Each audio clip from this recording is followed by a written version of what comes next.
Hello, people. Welcome to another installment of Arsenal Talk with Julian. Of course, hope everyone is doing well. And of course, we get into it, make sure to hit the like and subscribe button as always, because we've got so much to talk about with Arsenal Football Club.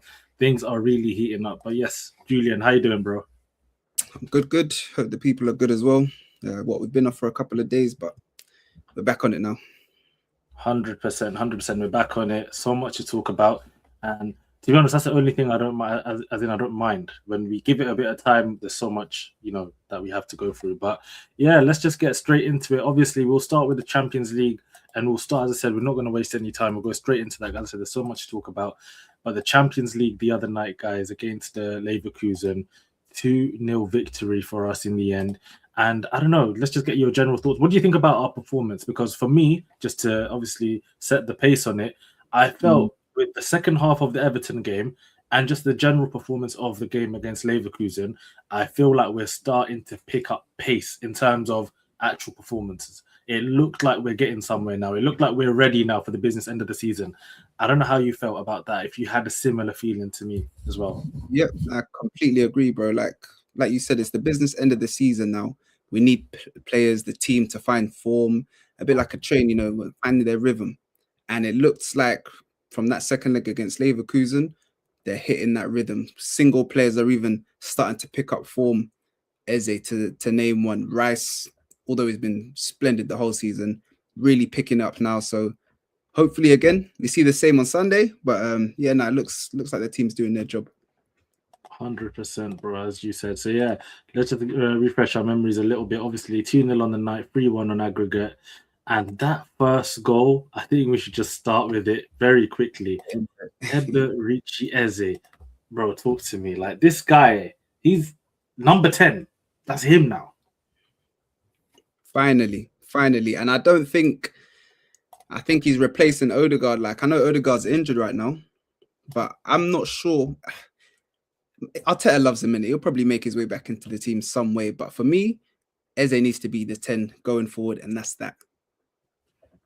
100%. Listen, I thought his performance the other night was absolutely fantastic. Like, genuinely, that might be overall. I know he scored the hat trick. Was it a hat trick in the end against? I can't remember now. Yeah. It was a hat trick in the end against Tottenham. But I feel like overall, this was his best performance. Like, just the balance of the midfield, in fact, was really good. I remember you messaged me on the night as well, and you said to me you were really impressed with Zubamendi and his performance. So, and I agreed. I said, wow, like, if you've been coming on here saying Zubamendi this, Zubamendi that, and he's put in actually a really good performance the other night as well. So the whole midfield, Zubi, Rice, Eze, the balance in there was really good. The pressing, I was so impressed with the way they were pressing Leverkusen, just the off-the-ball movements as well. And obviously, if you do play for an Arteta team, and I think someone asked him, actually, the Arteta, about Eze's pressing. He said, listen, if you want to play for Arsenal and my team, then that's why you have to get that bit right. Otherwise, obviously, you're never going to play. So, yeah, big credit to Enquiries Eze. And then again, I want to speak about Declan Rice, because for me, mate, look at that heat map to start with. It's disgusting. Yeah, I think you did a little just match reaction after the game, and I saw you bring up this heat map, and I was just like, whoa, this guy is everywhere. And if you've played 11 aside, you know that the pitch is big, yeah, but even these pro pitches, I'm pretty sure they're just like 2-3 times bigger in it. To be doing that at the highest level is more than an athlete, bro. This is insane. So now, large up, Rice, man. Every single game, like, yeah, we need to. That's why in the summer with our recruitment, I think we do. We linked obviously with the Tonali's and stuff like that. I think even if Rice is performing like this week in week out, we need to be thinking next season maybe rotate him a bit more, because they're genuinely the energy he puts in the game is just unbelievable. To be honest, proper engine. He gets, sometimes he gets some more energy as the game goes on, as in, like, it's the 88th minute. Why is this guy steaming up and down? I'm like, yeah. Right, we need to drug test him, man. They need to pull him aside and check him. Yeah, honestly, yeah. And I saw Steven Gerrard, was it last night, talking about Declan Rice, saying, he's one of the best midfielders in the world. I saw someone else, Frank Leboeuf, former Chelsea man, saying he thinks he's the best player in the world. That's what I think he basically said. I'll get the quote up or something to that effect. And for me, as I said, let's get the trophies first in the bag, and we'll start our little Ballon d'Or charge very, very soon. That's what I want to be doing. Yeah. You know what I mean? Now, do you know what? I can't wait. I'm saying to myself, we're getting 3 trophies in it, and I just think the one that we don't get maybe is Champions League because that's so difficult. Obviously, it could be, but we're getting 3 trophies: FA Cup, Prem, Carabao Cup, and I really will push for Rice to be Ballon d'Or #1. I'll do that. Yeah, no. Champions League. Listen, we have to start on Sunday, and we'll get into the game. Obviously, I've never been so excited for Cara Bobbins in my life. Right, This is the trust first time. This is my first. I've never been this excited, but yeah, we'll get into that. But 100% in terms of the trophies, we need to get those first and then move on. And today also there was an interview I saw briefly. Actually, let me get it up if I can.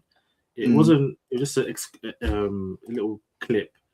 Hincapi basically was doing an interview in Spanish. I think the guy's come from Ecuador. I don't know where he's come from. Anyway, they're speaking Spanish, and he said here. Let me just share it with everyone. So it was shared by Eduardo Hang. He says here, they said, playing for Ecuador and Arsenal, you must feel like at the top of the Mount Everest. Da, da, da, da, da. But I liked what he said here. I'm at the top, not yet, but we are heading there. So even you can see Hincapi, like he's got that experience in him, and he's got that great. For me, as I said, honestly, at this moment in time, I think Hincapi is probably like in my top 5 favorite Arsenal players at this moment. Jeez, I know he's making like waves amongst the Arsenal fan base. Like a lot of people are rating him. And what? It's his first season. And I think genuinely, the more I watch Hincapi play, he's just infectious, man. The energy, like I said it there, was it 2-3 streams ago? I said I've created a character. This is on a video game that plays left back. This is years ago, and I'm telling you, he is Hincapi, just insanely energetic. Strong, can whip it in, recovery, free challenges, everything you want. Come on, man is left back. Who plays a game and creates a left back? Only me. I can't lie to you, only me. But yeah, I think Cappy's been amazing for us. And then again, there's so many players, as always, the Salibas, the Gabriels, that especially Saliba, as I said, he's so good that we never really give Saliba credit, and that's probably. I'm guilty of it as well, because I think every time I do a match reaction, I remember, Saliba as well. He was cooking, but he's always cooking, so I don't talk about it. But Gabriel, the tackles, the headers, and actually, Julian, you said, you know what? That's giving me the transition, but just give me your thoughts. You know what it is already. Yeah. But yeah, give me your thoughts quickly. Just anyone else you want to just big up before I get this clip up. Well, you touched on him already, but Subimendi, because we've been giving him some stick recently, because we were saying people built up this big impression that he's this crazy midfielder, so it set our expectations way too high. And then obviously it's his first season, he's not quite hitting those expectations. But this game, he was there, man. And him, Eze, Rice, they've had a number of games together now. But that game against Leverkusen, they just look like they really clicked. So now I was gassed off that midfield performance. And like you said, defense solid as usual. Raya doing his thing. All round great from the whole team, man. Yeah, no, 100%. So yeah, let's see what happens on that front. And obviously when we talk about Man City, then we talk about the midfield battle as well. That's going to be really, really key. But yeah, let's get this up, man. And obviously, we always talk about Gabriel. We always talk about Saliba. So obviously, Julian sent me an edit of what Kyle Walker essentially was saying. So I saw the little clip on the overlap. And Gabriel, let's just say he's striking fear into the hearts of men. So let's have a little listen. Let's put the volume up on my side so hopefully it gets louder. Horrific. It's weird, but the movement is just not normal in football. And when you're constantly looking over your back, when you're seeing, Gabriel, 6'4" men running at you. I mean, I remember I got done on a goal at City when he's trying to touch me and I'm slapping him away, and all of a sudden, one movement there, one movement behind. I've lost him. You kind of think he's not scoring this one. Goal. That's the guy, man. Mate. You're all saying, where is Gabriel? Where? Bro, I'm at home like, where is he? I'm trying to scout his run, bro.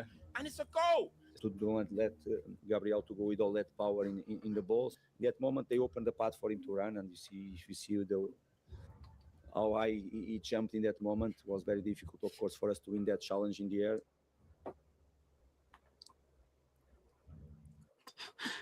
The music would just make me laugh. And show them the caption as well. Show them the caption. Let me see. That's the caption on this one. I told my Gabriel like he's a King Von. So yeah, there we go. He's a scary guy, bro. Well, was a scary guy, isn't it? He's up to no good. Demon in the streets. That's what they say. Real demon. But you see, this is why I'm championing. I still want Rice in the conversation. Sorry, for PFA Player of the Year. But for me, Gabriel as a defender, like it's so hard to get ratings as a defender. If you're getting ratings, you're even scoring goals, you're a threat going forward and in the back. I'm putting him as my number one for PFA Player of the Year, man. And to be injured most of the season, or not most of the season, but like 20% of the season, and still come back and be at that top level. He's just the greatest for me. One of the greatest centre backs. Yeah, you know what? It's so hard for me to choose between Gabriel and Rice, just because Gabriel came when we were at our lowest, right? He's come to Arsenal. He's been through it all, you know, and he's kind of revolutionized the centre-back position in a way. I can't remember a time that you'd go into a game and you kind of expect the centre-back to get a goal. I'll be honest, to get a goal and then also to do his thing. This is it. Like, it's not a new type of centre-back, because the ones of old, the legends of old, the Terrys, the Ferdinands, you're going to go into a game expecting, or the Vidic, they're going to get probably a goal maybe. Gabriel's doing this for us, and I'm just happy that we have that finally at Arsenal, because we've suffered. I think we said it last stream. We have suffered. That's why I'm just singing his praises, Bear, because he's a savior in centre back. Yeah, you're right. Because if you think about the old Arsenal teams, the big title-winning Arsenal teams, who are the players that strike fear in the hearts of the opposition? It's Henry, it's Bergkamp, it's Pires, it's Overmars. You know, it's attacking players, right? We've got a team where it's Gabriel, it's Saliba. These men are they're getting the other team shook before the game starts. So we're winning the mental battle before people even get on the pitch, which is massive. That's a big win. 100%. So yeah, listen, for me, the only reason I just edge Rice is just purely because in that midfield this season, I've been complaining about Zubimendi. We've not really, Odegaard's not been there. It's been Eze in and out. So I feel like Rice has had a lot of pressure on him to play every single game. And I can't imagine us being where we are without Declan Rice. But I feel like if Gabriel wasn't there for 5-6 games, 100% we would miss him. And I feel like he had a period this season where he was not playing. I feel like he did, but it's been such a He was injured. He was injured, was he not? Yeah. But it's not crumbled us. You know, we can play Calafiori in there. We can play Mosquera. We can, Saliba's right next to him. You know, I feel like we got more. Hincapi. Hincapi was playing centre back. That's why I remember that's when people were criticizing Hincapi, because he would play left centre back, and for me, it was obviously better as a left back. So it was just one of those ones. But yeah, I feel like Rice, if you take him out of our team now, who's replacing Rice? Yeah, we're cooked. And that's why, for me, he's my player of the year. But Gabriel won that. I'll be just as buzzing. So just make a difference. Look, these are good problems that we're having. We're having healthy problems, like, right, could be him. It's been a long time since we've been, having these kind of problems, rather than problems like, I don't want him to play, or so-and-so is not available. So it's good problems we've got now. Yeah, no, 100%. I've just seen something here just interesting just to bring up.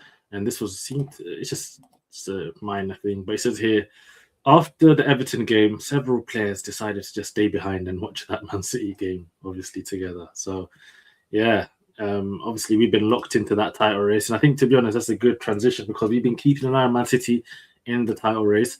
And even though, especially I think after the Wolves game where we dropped points there, our heads were gone. And I thought at that point, Man City, you got a chance now. We've really let you in, but they've not capitalized. And again, they tried against Real Madrid, even with 10 men, but, in the end, knocked out of the Champions League. And then now they've got a chance. And I think, weirdly enough, there's pressure on both teams to win the game. That's just a good question. Who do you think has more pressure going into this game? Is it Arsenal or is it Man City now because of their season? Arsenal 100%, because when Man City are probably recent winners of what, the last 2-3 years. They probably won this already. They've won the Premier League recently already. The pressure's on us who have not done this one for 30 plus years and the Premier League for 20 plus years. So I think the pressure's all on us. Yeah, to be honest, I think the expectation as well, because we're going into the game as favourites. If we're being honest, I think if you go, I haven't checked the odds or anything, but I'm sure if you ask 10 people on the street who would win, probably 6 would say Arsenal are going to win the game. So, you know what I mean? Like, we're probably going into the game as slight favourites. And yeah, there's a but big also, actually, I wanted to ask you. Yeah. Some people have been saying that it was better that Man City lost against Real Madrid so that they're like down when they have to play us. And then another side of the fan base is saying, oh, nah, Man City should have stayed in the champs so that they can, like be tired and have to go further so that it's easier for us in the Premier League. Yeah. What's your thoughts on it? What do you think? I think Arsenal fans by now should have learned that it is better to be in winning ways than not. It's better to play every 2-3 days winning than, dropping points here. Oh, well, let's come out of that competition because this is going to make it easier for us somewhere else.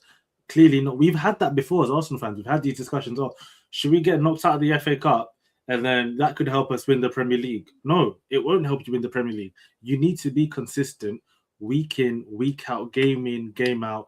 Every 2-3 days, you need to be up for it, right? And the old Man City teams, and we've seen that Man City is a perfect example. Man City at their best are competing in every single competition, winning game after game after game. They have a rhythm, they have a momentum, their players are up for it. When they're dropping points now against West Ham, it's hard now. Oh, pick yourself up now for Real Madrid. Oh, do you know what I mean? So for me, it's to our advantage that they did lose to Real Madrid just because they've got that, they haven't got that energy of winning. And we're coming off the back of a win. We're coming with positivity. And I think in a title winning campaign, in a campaign where you want to win trophies, you need to have that rhythm. So yeah, I don't subscribe to the idea where, getting knocked out of this. I've been there, done that. We've been doing this for years. So we should know by now. We should know better. Win your games.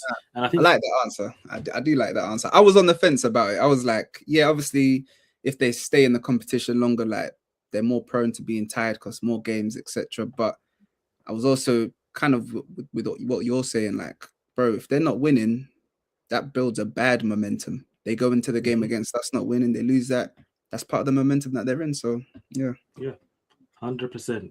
At this level, you have to have that routine. If you really want to win, you got to be in that winning run, and we have that feeling.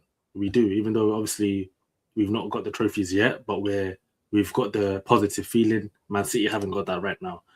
So that's why this game is going to be massive. If we win this game on Sunday, that energy we're going to have is just going to be different. Honestly, it's going to be so different.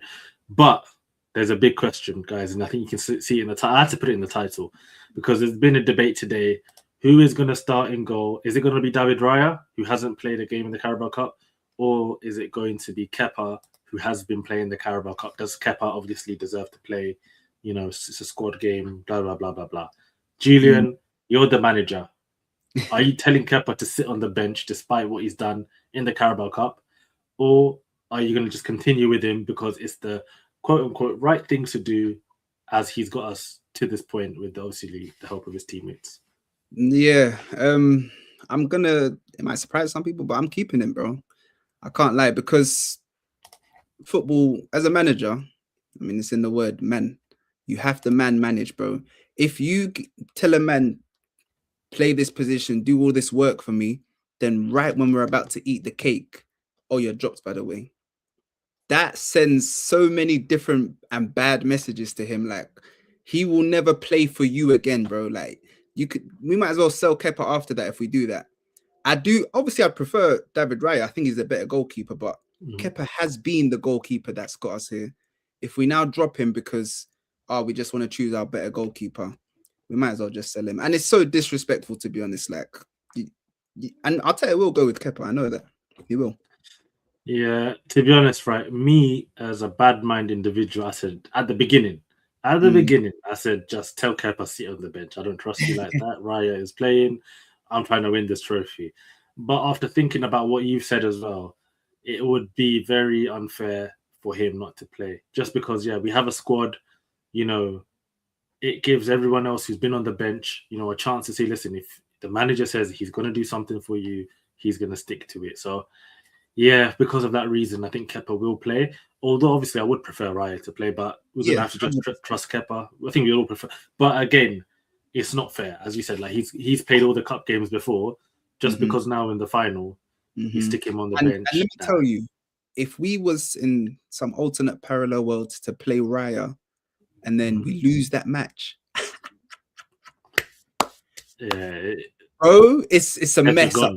We might not win no trophies after that. There's disarray in the in the changing rooms. The media's all on Arteta like, why did you do this? Kepa got you there. Now you dropped him, and bro, it will be a complete mess. So better to just stick to what has got us here, and that should see us. I believe it should see us to the trophy, bro. Honestly, because it's not just Kepa on the pitch, Yeah, exactly. That's the truth. So Kepa, he's still a professional goalkeeper. He does what he can, and I think, as I said, the Carabao Cup, FA Cup, that's really for him to play, and that's probably why he signs, because he knows, even that Joan Garcia, who's playing for Barcelona now, he was willing to come to Arsenal, and I'm sure the discussions for him would have been, listen, you might not play in the Premier League to start with, you might not play in the Champions League to start with, but you have the Carabao Cup, you have the FA Cup.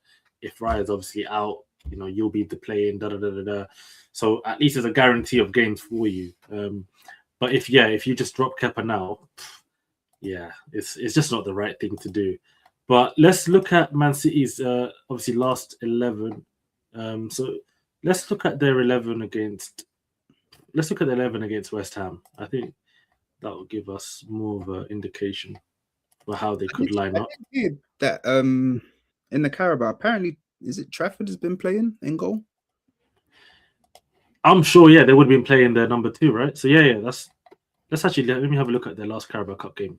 I'm sure for them as well. Obviously, they're not going to play Donnarumma in the Carabao Cup. Exactly. Oh well, do you know what the thing is with Pep though? He always gets crazy in the final. Like he starts doing mad things. So I don't know if we'll see Donnarumma, but I bet we'll see something strange from Pep. Like Haaland won't even play until second half. Some weird something like that, No, Pep and Arteta have a little phone call. Like, listen, bro, I'm playing Kepa. You got to play Trafford. Like, in that real talk.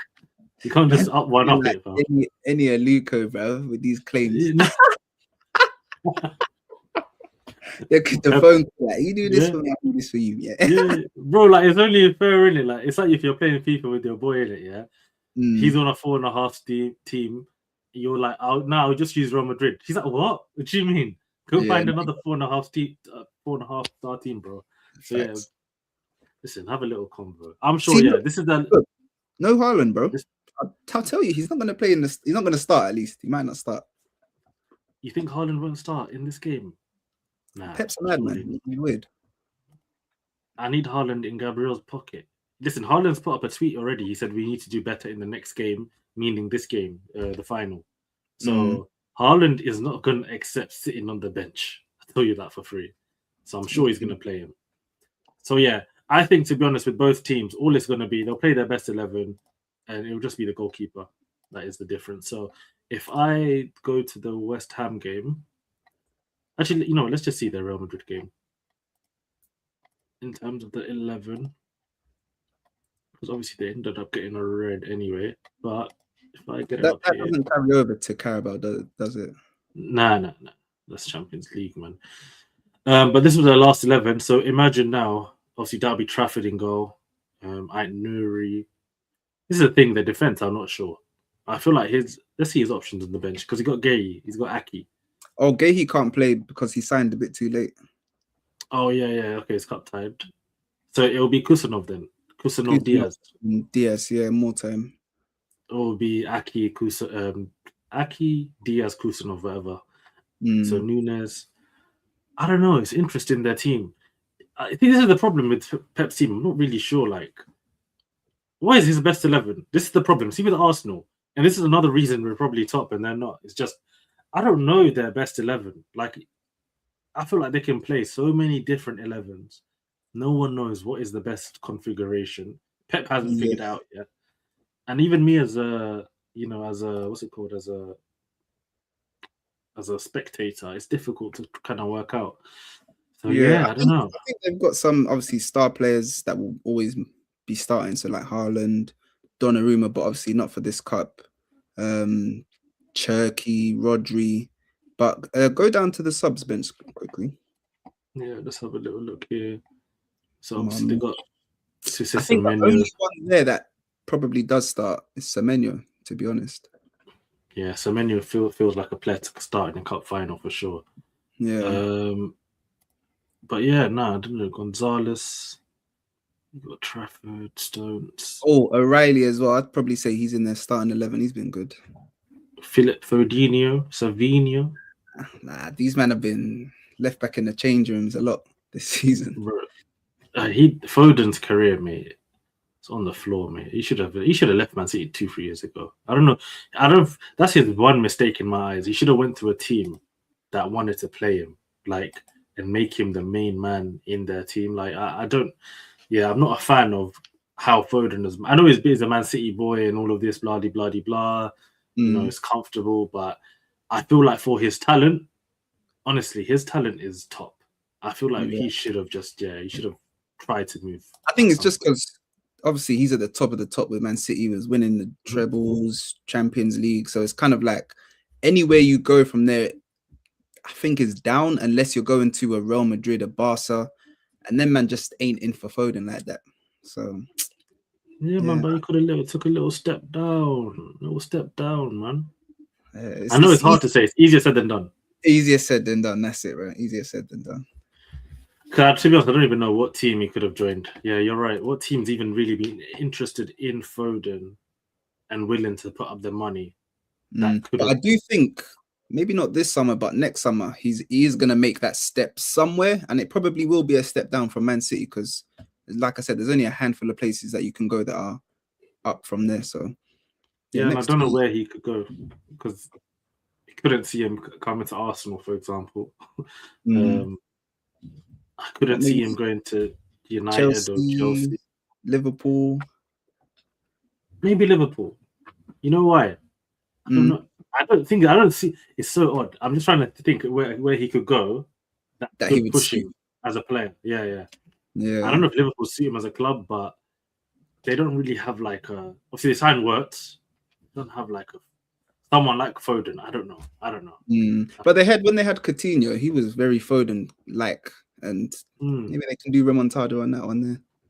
I don't know. Yeah, listen, he's just one of those guys. He'll probably just stay at City forever. He'll just be doing collect the bag, go, mate. He's happy with his life, and there's no issue with that. At the end of the day, it's just that obviously growing up, we were seeing Foden doing stuff for the England youth team. I think they did not win the Euros or the World Cup, whatever it was, as the youth team, and Foden was the main man. Like he was cooking.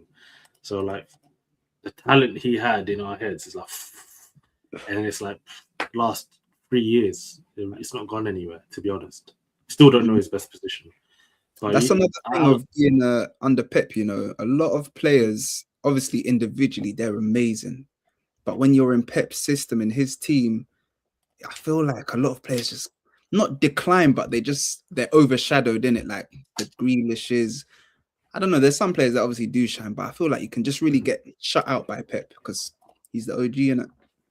100%. I wanted to bring up this topic, right? So obviously after the cup final, it's going to be the international break, I believe, right? So the national teams have been announced for many countries, and obviously one of them is just the French one. So this is an interesting tweet here by Matt Spiro saying, obviously Saliba's in the French squad. He's played 3,396 minutes so far this season, and then he'll fly to America to play friendlies against Brazil and Colombia after the Carabao Cup final. Any chance of picking up a minor knock? Huh? Nah, right? I rebuke it's a bad mind tweet. It's a bad mind tweet. But the question is, right, we're close to a potential quadruple. Do our players need to be pulling tactical sickies at this point? Because, listen, Declan Rice, Saka, Saliba, Gabriel, all of you guys, you're getting called up for the World Cup. Yeah, there's no doubt about it. So just pull a little sickie. Tell him you're like Eze, for example. I hear it if he wants to go up for England because in his position, there's like 5 man that could play number 10. So for he wants to be Eze, available, he innit? wants to go and be in the squad. But for Yeah. guaranteed starters like Saka and Rice and Saliba and Gabriel, you can afford to say no. I'm a bit, I've got cramp. You're not including know. Martinelli in that. Martinelli, I was joking about yeah. it. I don't care if he goes. no, he keeps getting called up for Brazil. He keeps Yeah. getting called up. So I don't know if he's guaranteed, but he's one of them ones. I still need to be there. Do you know what I mean? Like, Yeah. Neymar's crying. You see the video of Neymar crying. Oh, Ancelotti, why you didn't pick me? Da, da, da, da. So Martinelli, you still got your left winger. You still got to show your face. But yeah, I don't know. This is something our players never do, by the way. So no, I feel like we have done it a couple of times, like with Saka, with Rice as well. I feel like we have done it on at least one occasion. I know Saka's definitely done it, but on this occasion, I would like to see it. Will they do it? Like you said, I don't know, because they've got the World Cup coming up. They might be in the same mind as Eze, even though they are guaranteed starters. They might just be like, yo, I need to be in and around it just to cement my place. Massive World Cup coming up in America. I want to be there. So it's hard, but I would like to see it. Yeah, it's a real tough one. I saw something really interesting today as well. Gabriel Jesus done a little interview, so just wanted to play it for you guys. Pardon? Did he get called up in the national team? No, I don't think so, mate. No, he didn't get called up. I would have known. Yeah, Jesus didn't get called up. Stop. Sell him this summer. Yeah, it is what it is. He's at the point you can just do these interviews, man, because you don't even care. Just oh my days. We'll do a little 11 for the game against City, man. Maybe Jesus will start. You never know, guys. You never know. But just general thoughts of Jesus on our season and just some of the criticism that we're getting as well as a club. What I feel, just because it's Arsenal, everyone talk, just because it's the team that is leading the league, everyone is talking about set piece. What's he like, Nico? He's a very good guy because we work together at City as well. So I love to joke with him. He loves to joke with me. So yeah, we have a good relationship. It looks like you've worked on it a lot. Is that the case? Do you spend a long time doing that each week? I think we train a lot, obviously. Credit for Nico, because he's the one that he was fuming. I could see that we wasn't score set pieces for 6 games, if I'm not wrong. And he was like, no, we need to score. So still, every single team is scored by set pieces. Obviously, one is score more than others because train more. Like, for example, City, we didn't score a lot like Arsenal. But still, we was scoring from set pieces. What I feel, just because it's Arsenal, everyone talk, just because it's the team that is leading the league, everyone is talking about set piece, and then obviously the fans go and then sing the music, and then everyone get mad. So we concede goals by set pieces as well. So, but set pieces is in the football. Okay, if you take a look to the World Cup, for example, because for me it's the biggest tournament in football. The percentage of winning World Cup is by set pieces. So set pieces will win you a tournament or World Cup or Champions League. So it's part of football. It's part of the football. Yeah, as my guy Jesus is saying. And obviously you did mention one thing, just because it's Arsenal, everyone talks. This is just what we're used to as fans. But to be honest, I'm enjoying it. As we even talked about with the Champions League as well, we're carrying the flag for England, guys. Right? Have you seen the other teams, the Tottenhams, the Chelsea, Newcastle? What are they doing? Newcastle was so embarrassing, bro. I couldn't believe it. I just couldn't. Yeah, they're not serious, but let them hate. And the respect, though, that we're getting, I can see now there's been a change in the media. Some of the big media personalities who've been hating on Arsenal for years, they're starting to turn because they've got no choice to, right?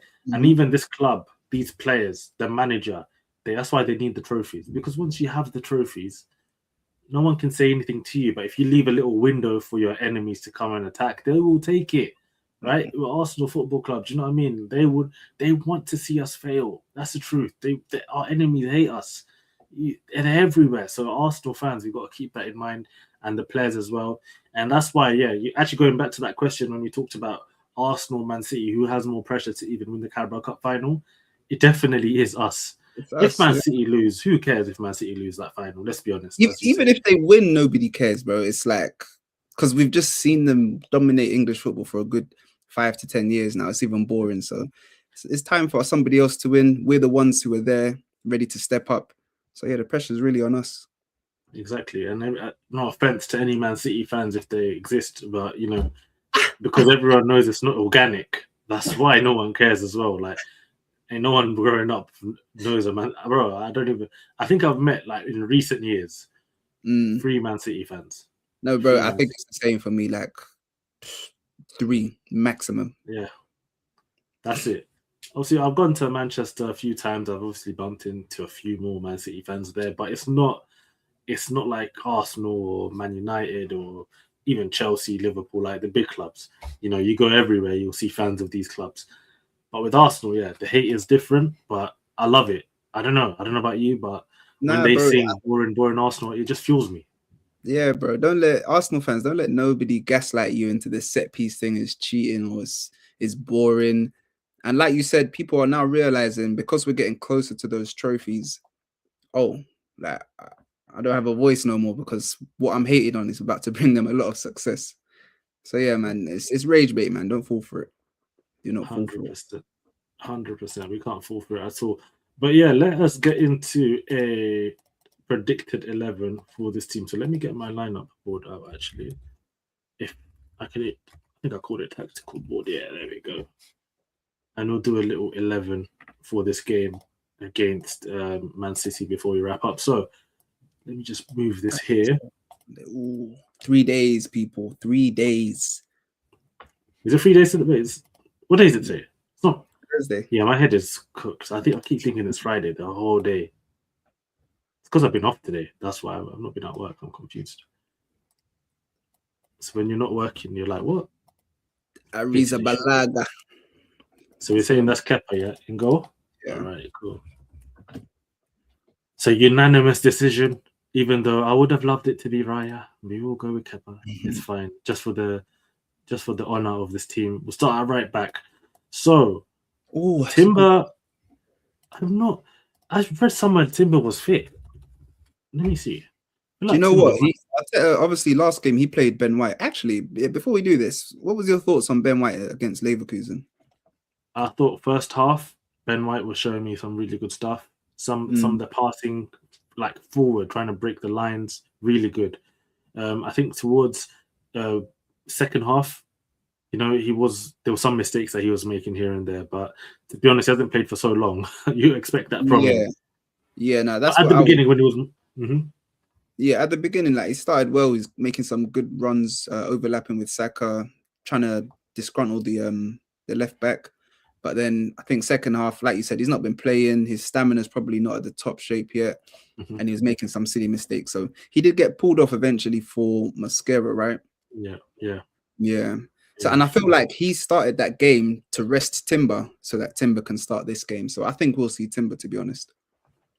You think? Yeah, I think you're right. I think if Timber is fit, he probably does start. So yeah, just based on that, we'll go with Yuri and Timber. Obviously, if he's not fit, then I'm sure. Yeah, I'm sure Ben White would actually start, because you could still play Mascara there, but I feel like you'd go with Ben White over Mascara. It's a bit of a debate, to be honest, because sometimes Mascara comes on and you look at him and he looks so good, but he's still young, so it's kind of weird. He's not. The last few games before this, he wasn't looking great. He was making mistakes. He was like, but you can see the talent there. It's just different. 100%. I think next season he's going to be a beast, Mascara. Yeah, no, 100%. I'm with you on that. Of course, just move it like this. Why do you put them so high up? Is this attacking formation? Yeah, it's just easier for me, my brain. I don't know. Where'd you get this one from? A Football Manager? This is my brain, bro. High line. Yes. Bro, we attacking. So obviously, I don't think I need to ask. The centre back combination will be Saliba and then Gabriel. Yes, sir. So now we've got a question. So this is the debate now. Left back. We can go Hincapi. We can go Calafiori. Enquiries. What are you? Hincapi? Yeah. He's been doing it more consistently, more recently as well, to a high standard. Calafiori, it's not that it's been terrible. I think Hincapi has just been better. And yeah, that's it. That block against Everton, though, the scorpion block of Calafiori. I don't Yeah, know. On the good. ball, To be honest, Calafiori's been good. Calafiori does well against Man City more time. Like I remember he scored a great goal against them. He does well against Man City. But for me, I would go Hincapi. Who would you choose? It's difficult, but as I said earlier, Hincapi right now, you're my top 5 favorites. So yeah, you're starting, bro. Hincapi. So yeah, I think he's done enough to get a starting spot for sure. Obviously midfield. Let's just do it like a 4-2-3-1. So obviously in the pivot, it's not going to change, is it? I think Odegaard might be fit though. By the way, I heard as well. Yeah, I think he'll be available, but I don't think he'll start. So it should be Zubimendi Rice. You'd say. Yeah. So Zubimendi, Declan Rice, and then obviously we got our little front three picks. I feel like I've made the team so high up. Anyway, let's go do it like this. Let's just do the whole team, bro, at the same time. So on the right, Bukayo. Yes, sir. Not Madueke. Not Dalman. Hey, these are all big. They're game changers, super subs. But Yeah. Saka, he's normally a big game player, so I feel like even though he's been subpar or just par recently, I think this game he's gonna goal or assist on the way. Fair enough. Saka in there. In the 10, I'm guessing you said Eze, right? Eze. This is the game. He's gonna do it again, bro. I know it. He's gonna do a matting again. We've unlocked a demon. I can't lie to you. We finally figured out how to use Eze. It's over for everyone. It's over. I'll be honest, like this is the game changer. This last 2 games of Eze, the shoot, left foot, right foot, the way he turns on the ball. Oh, bro, what a player. Number 10. That's what I said. And he does it in finals. Like last season, he did it FA Cup final. Did they? Nah, he didn't play in Palace's Europa campaign, did he? Nah. He signed well before that. Mm. So yeah, but obviously we saw last season what Eze was doing. We've seen it over the years anyway. Obviously it took him all this time to get his move, and then yeah, he is here. All right, cool. Left wing. Who we going with, bro? Trossard? No. Gabriel? Not Trossard. That guy's drunk recently. Sure? So Martinelli? This is the thing.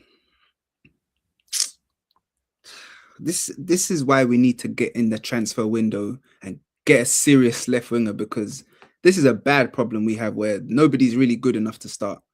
It's just because we have those two, we just have to choose from one of them, innit? For me, actually, you know what? I hear starting Trossard because Martinelli's a great sub. Martinelli or Trossard? Okay, so you're saying Trossard? Trossard, yeah. All right, cool. Give me 1 second, brother. I'm gonna put the name in. I just need to get this. My thing's about to die, so I'll just get my charger. But yeah, I'll put Martinelli's name. Trossard's name in here.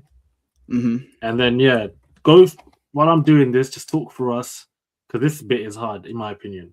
Do you start Gyökeres, or do you actually start Kai Havertz? Because I think there's an argument for either or. You know. Yeah, I mean, Havertz is a good option to start up front.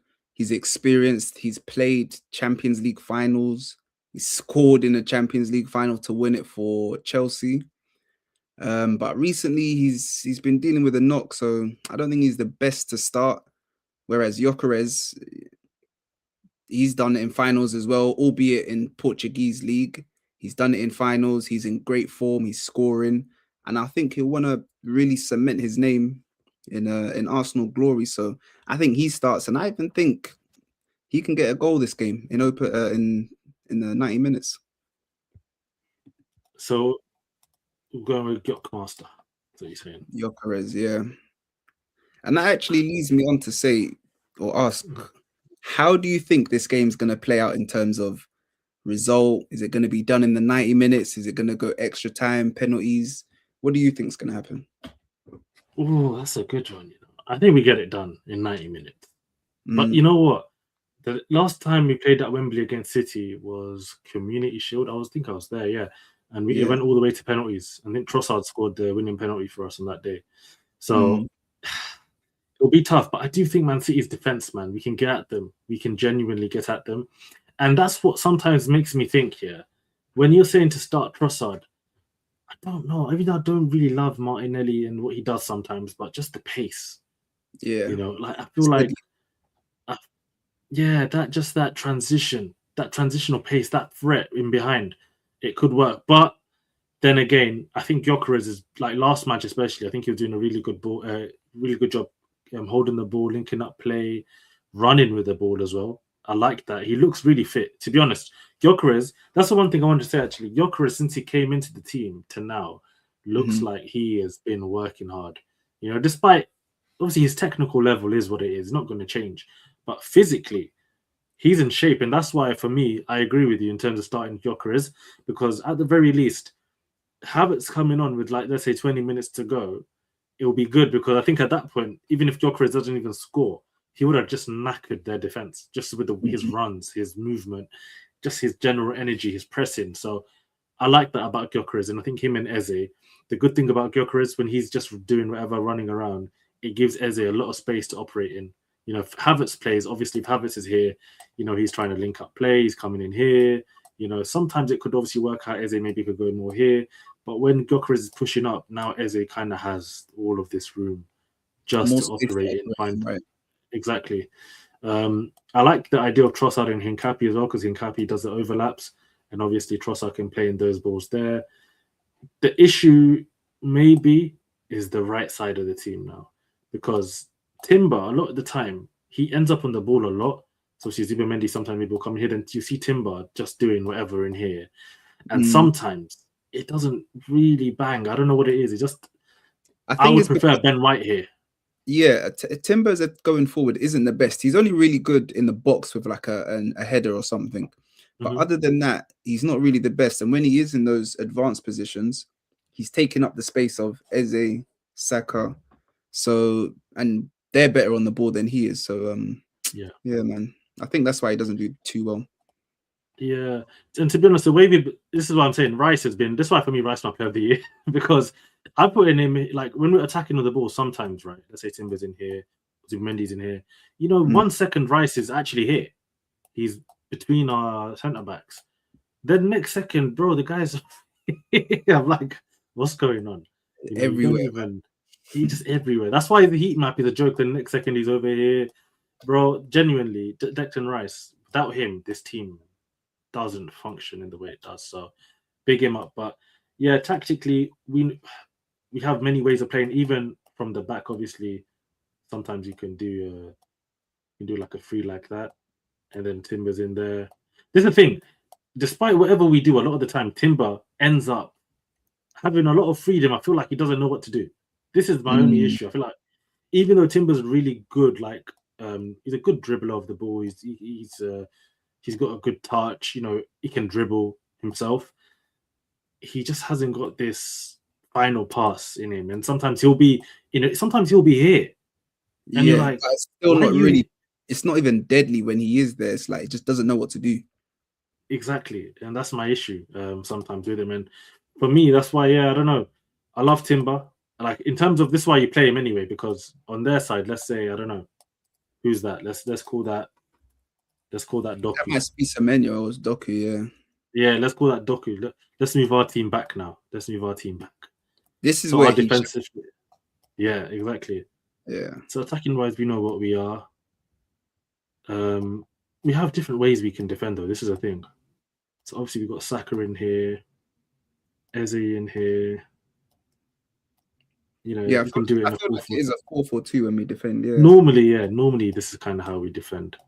You know, you can just. And they said 4-4-2 was dead. Amen. Also, sometimes it can even be like that, but more time, yeah, it's easier if it's like that. Let's just say, for argument's sake, it's that. So on their side, let's say they got Doku in here. Should we do their 11? Might as well at this point. Go on then. So let's say they've got Trafford in goal, as we said. Right back. Let's see who they got. Let me go on football and I'll tell you. I'm just gonna, I'll just guess. I'll just put Nunes. Just put some. We don't know their lineup on the day. We'll put Kuzanov in here. Yeah, Kuzanov and Diaz probably centre back. Diaz. Nuri left back. Nori, yep.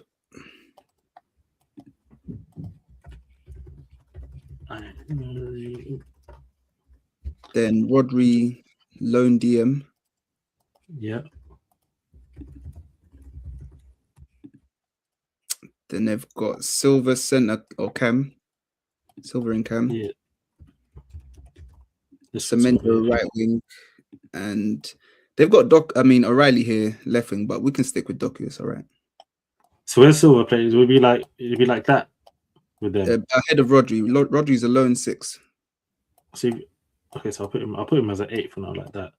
Yeah, then So who's playing? Who's the left centre mid or the left attacking mid? Would be Reinders or something. It could be, but they've got O'Reilly here. All right, surely you'd play. O'Reilly's been good. I was gonna put Reinders for argument's sake. Reinders. Hopefully I spelled his name right. Reinders. Did I spell his name right? I have no idea. Ryan. That's all right. It looks correct. Yeah, it looks sweet. Look. This is. I'm gonna have to find out at this point. Ryan.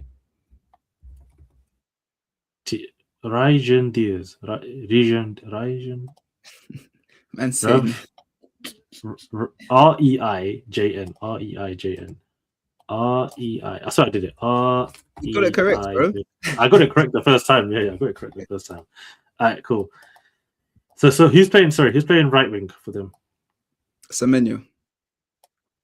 Do you know what? I was looking at Eze play, and the way he plays and just his build as well, proper reminds me of Semenyo. Bro, them two for us would have been mad. I'm not gonna lie. I was thinking, imagine if we had both of them now. Yeah. The streets are saying though, you know, Semenyo is not City level. You know, he should be playing that like seeing first touch. Apparently, the second touch is a tackle for him.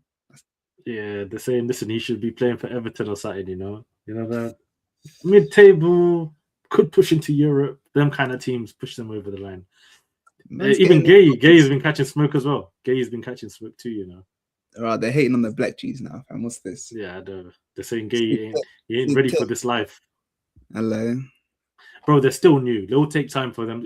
Just like Eze. People were cussing out Eze a few months ago. Oh, he's not at the level. Listen, it takes time with all of these players. You have to settle in, get comfortable, become confident, and then you'll see them in their flow state, and it's crazy. All right, cool. So let's talk about the little tactical battle then, how we can see this game going down. So let's say Haaland's in here. You know, I don't know. I feel like he's food. Gabriel. He's all over him. Just yeah, genuinely. Like we can isolate Haaland. This is the thing, but it depends. If we let them break our lines, and sometimes, as of late, the transitions, I feel like we've been getting caught out a little bit more. And let's say if we're getting up the pitch now, you know, and Nunes is coming at us. You got Silva in here. You got Haaland lurking, and you got Reinders, I don't know, somewhere in here. You got Rodri, Kusanov is pushing, and then Nuri's been a player as well. So the thing is, Nuri, of course, he can do the overlap, but he's dangerous even going inside. Yeah. So let's say they play Doku. Is Doku's fit, right? Yeah, I'm pretty sure he's fit. I feel like he played as well against Madrid. Yeah. Because Doku could stretch us. That's the thing. Even though I don't really rate him that much, he can stretch the team, and that'll give Nuri some space in here. You know, it's all about dealing with this. So that's where now Zubimendi, because their wingers are probably gonna isolate our fullbacks and Saka, draw them out wide. That's where Zubimendi and Saliba. I trust Saliba, to be honest, but Zubimendi needs to be on it. They're pairing up with Saliba, making sure that space is covered. And then he needs cover from Rice behind him so that they don't slip it into the space where he's now left. Yeah. So everyone in our team, and we're obviously defending like we always do, have to be 100%. Because you're right, Zubimendi. I feel like he's been getting targeted a little bit in some games, and that's Definitely. why we've been having space. He's been getting taken out the game, and then all of Quickly. a sudden they've got Reinders in here. You've got Rod. All of a sudden, look at this space they've got. And it's an We're overload. outnumbered. Exactly. So it's really important that Zubimendi doesn't get flustered, and if obviously Rodri is there, he's the glue. Eze either Eze or even Gyökeres, do a job on him. Don't give him space, right? Yeah. One of you. Obviously, for me, actually, you know what? To be honest, I'd prefer Gyökeres. You just have a run at him. Just don't give him space and let Eze be the player who's free. Because on the transition now, we get the ball. Let's just say I don't know, Rice has it or something. I don't even know. Let's get the football here. Rice has it. Transition, and it goes to Eze. He's the free man. Then You have Gyökeres Gyökeres makes that run. charging. You have Yeah. Saka charging, Timber, and from Eze's position, from there, Yeah. And he's a playmaker, whereas Gyökeres is Yeah. doing okay holding it up. He's doing okay, but you'd rather Eze holding it up and deciding what's going to happen next, setting the tempo. So yeah, 100%. Yeah. So honestly, tactically, it's going to be a really interesting game. But guys, we need to remember last match. Obviously, this is us. I'm trying to show us our defensive phase or whatever. Last game, at the Emirates, what did Man City do? Them man were chilling in a low block. So will they do the same thing again? I don't know. They were scared to play against us because when we went man for man, we were bullying them. They felt like they couldn't compete with us on the day, so their best option was just to sit back. So I don't know if they'll do the same thing again. You have Haaland here, you have Semenyo here. They could easily sit up. Honestly, they could. Pep hasn't really done it before in the past, but as I said, he did it against us already. So don't be surprised. It's a final. They decide to play in this stinky way as well. And then it's up to us now to break them down. And this football might work for them because last match, this actually worked for them because the problem with us at that time, especially, is we struggle to create chances ourselves. So look at here. Imagine they sit like that. Gyökeres now. Where is Taking he, out bro? the game, fam. Taking out the game. This is the problem. Trossard, we're trying to push up the pitch. So that's why a lot of the time we'll end up playing that, like, what's it called? Horseshoe football. I don't even know what you even call it. U-shaped football, yeah. U-shaped football. Because this is all we've got. You have Doku in here. Let's just move our team up and let's bring the football. So Saliba will obviously have the ball a lot of the time. It'll go into Timber. It'll go into Saka. Saka will run around, dribble with the ball, turn around, he'll give it back. There's nothing going on. This is the issue that we face. He'll go to Trossard, Hincapi will try and get involved. But then we keep doing this. So now what's going to change the game for us is quicker passes. Obviously, Eze coming maybe more in here, hitting it like that. You get Trossard in there. You have to be a lot more direct. And that's why, I don't know, there might be an argument for Martinelli. But Trossard, to be honest, it just depends on the day. It depends on the day. Yeah. If they do employ this low block, I think what always overcomes a low block is quick passing, concise, you stifle them. But if we are struggling, we've got a great bench. And I think if we do come up against this, we need to be using the likes of Max Dowman, Martinelli, because you saw when Max Dowman came on against Everton, his creative spark was the difference between us drawing and winning that match. He created the first one, scored the second one. So, yeah, I think if we are facing such a problem, we've got a good bench that can overcome that. 100%. So, yeah, as I said, the quick passing, obviously, to get behind their lines, and we hope if we could ever create a chance like this for Gyökeres, that'll be amazing. I don't even know where's the ball. Golazo. Yeah, let's hope something like that happens. But the danger for us is if we're attacking like this and they're sitting well, they're sitting deep and they win the ball off us, let's say Diaz has it, Rodri, Doku, bro, they could do that because that's what they were doing the long balls before, Yeah, and that's dangerous. We start scrambling. They got Haaland here, they got the likes of Semenyo, you know how it is. Doku's on it, sweaty, Lush, Haaland, Golasso. So we got to be careful that we are if they play like that, which is possible.